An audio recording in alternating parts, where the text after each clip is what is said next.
Assalamu alaikum friends, today we'll discuss how to fix WhatsApp all-time online showing problem.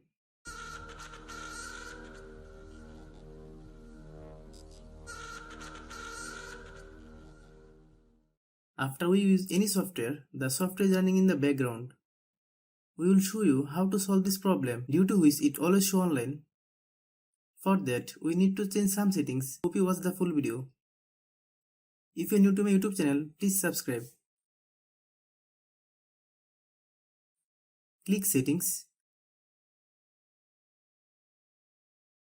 Then click Apps.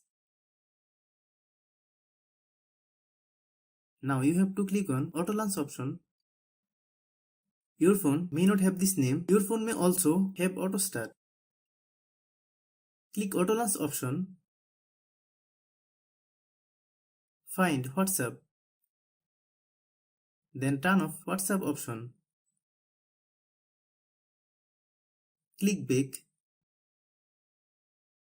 Then click User and Account. Find WhatsApp. Then click WhatsApp.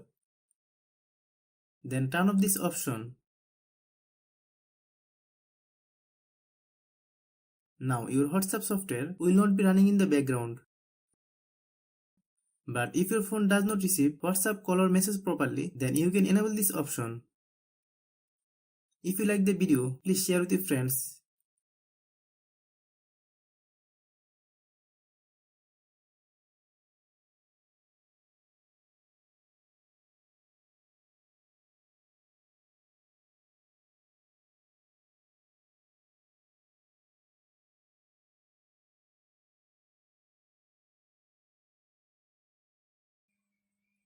Thanks for watching.